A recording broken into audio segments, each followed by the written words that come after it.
So again, what I'm trying to do is reinforce the idea that collective bargaining needs to be limited. We are not stating that teachers should not have the right to unionize. Collective bargaining takes away from our education. It slows down the effectiveness that schools can actually have the ability to achieve. For example, Diana Martin of Bloomberg states that certain teachers with 5 years of experience are not subject to evaluation in Indiana public schools.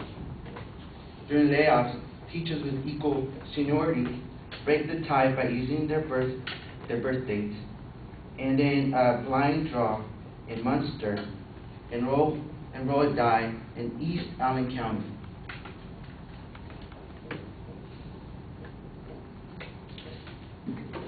So with that example, teachers are not subject to the rigorous evaluations in certain areas. It differs. Through collective bargaining, as Terry Moe of the American Journal of Political Science states, unions, collective bargaining, pressure for smaller classes, as an example, because teachers like them.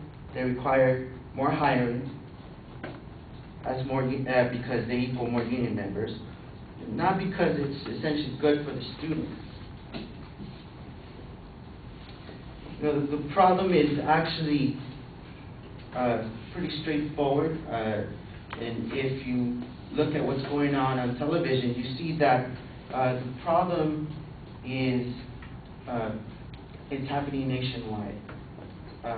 Again, Diana Martin of Bloomberg quoted and said that Governor Mitch Daniels of Indiana has been pushing for the limits on teachers' collective bargaining rights, and said in his state earlier this year that contracts go too far when they dictate the color of the teacher's lounge, who can monitor recess, or on what days the principal is allowed to hold a staff meeting.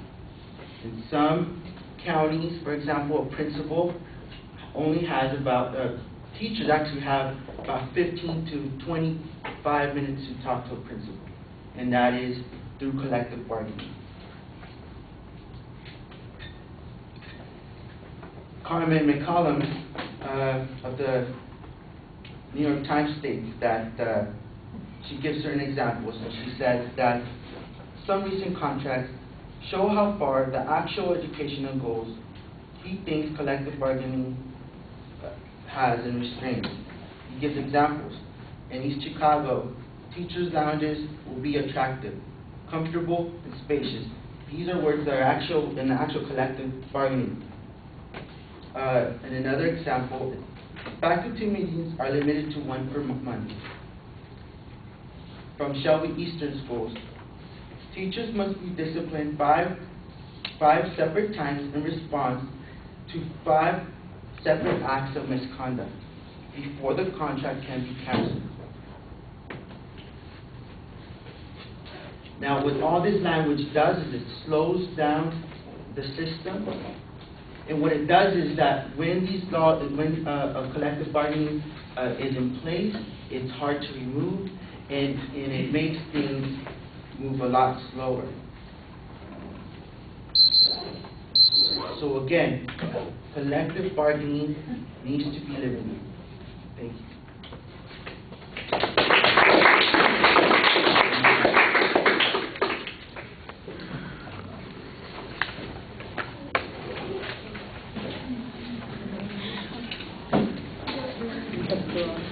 All right, then. We had a good start today. That got us through pretty efficiently.